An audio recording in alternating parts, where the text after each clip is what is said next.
shirkadda amal oo dhaqaale 10,000 oo dollar ku wareejisay guddiga abaaraha ee gobolka Sool xilli ay abaar ba'an ka jiraan deegaankaasi sidoo faafaynta warkan ay noogu eegayo wariyahayaga Mukhtaar Cabdi Jaamac nooga soo diray Laascaanood. shirkadda amal ayaa lacag dhan 10,000 oo dollarka Mareykanka ku wareejisay guddiga abaaraha gobolka Sool. gudoomiyaha banka amal Saciid Cali Shire oo soo gaaray magaalada Laascaanood ayaa waxa ku soo dhaweeyay gudoomiyaha amal ee magaalada Laascaanood Saciid Cabdi Ducaale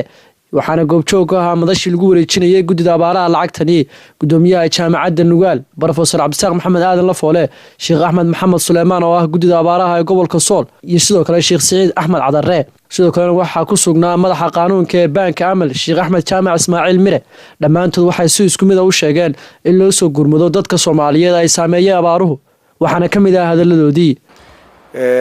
maanta oo taariikhdu ay tahay 6 bisha November waxaa halkan maanta nagu soo booqday gudoomiyihii bangiga amal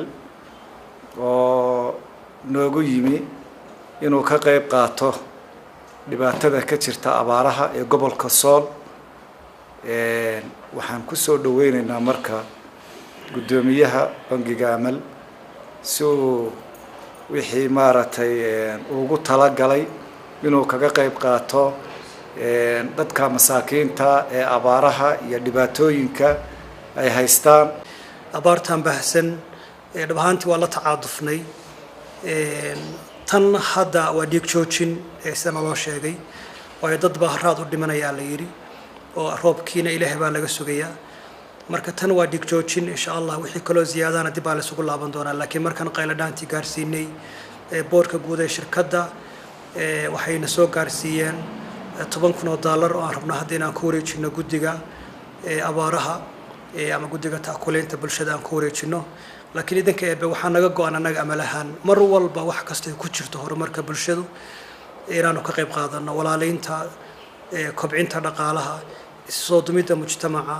soo saaridda dad diintooda iyo qiyamkooda ku adag wix kasta oo gacan ka geysan kara horumarinta adeegyada bulshada sida jaamacadaha iyo xarumaha caafimaadka ayaa naga go'an arrintan hadda taaganna waa arrin dhabaantii ay mudan tahay bulshada Soomaaliyeed oo dhan qurbo iyo gudaba sharikaad iyo shakhsiyaad inaan loo kala harin gacan laga geysto aanu soo jeedinayno dadkana aanu ku dhiirigelinayno haddana waxaan jeclahay inaan guddoonsiiyo gudoomiyaha guddiga lacagtana loo soo dhiibay oo ah 10,000 oo dollar oo ku hadlaya lacagta ay soo gaarsiiyeen waa 10,000 oo dollar anoo ku hadlaya magaca guddiga taakuleynta abaaraha gobolka Sool iyo ummadda reer Soolba waxaan uga mahad celinaynaa deeqdaas ku oolka ah ee shirkadda amal ay ugu soo hormartay shirkadihii gobolka ka shaqaysan jiray ganacsiga ku lahaa aad iyo aad baan ugu mahad celinaynaa waxaan ka codsanaynaa shirkadaha kale ee gobolka jooga iyo ummadda kale ee muslimiinta Soomaaliyeed iyo cid kasta oo codkayga maqlaysaba inay hawshan sida shirkadda uga qayb qaadatay oo ah shirkadii ugu horeysay oo lacagta inta leeg kaga qayb qaadata shirkadaha hadda deegaanka jooga waxaan codsanaynaa in lagu daydo shirkadda oo khayrkaas loo soo degdego oo muxuu ahaa ay noqoto wada wanaagsan oo bilaabatay hawshuna Ilaahay naxariisiisa baynu sugaynaa Ilaahayna waa baryaynaa ummadaas aanu soo aragnay waa yeelgeeda lagaga tagay hoostood oo ka kici waayay dayaca iyo biyo la'aanta iyo kuleylka gaari kari waayay inay markaan dadku meesha tageen ay tagaan kadib markii awoodoodii socod ay gaabatay waxaanu soo aragnay walaalayaal dumaro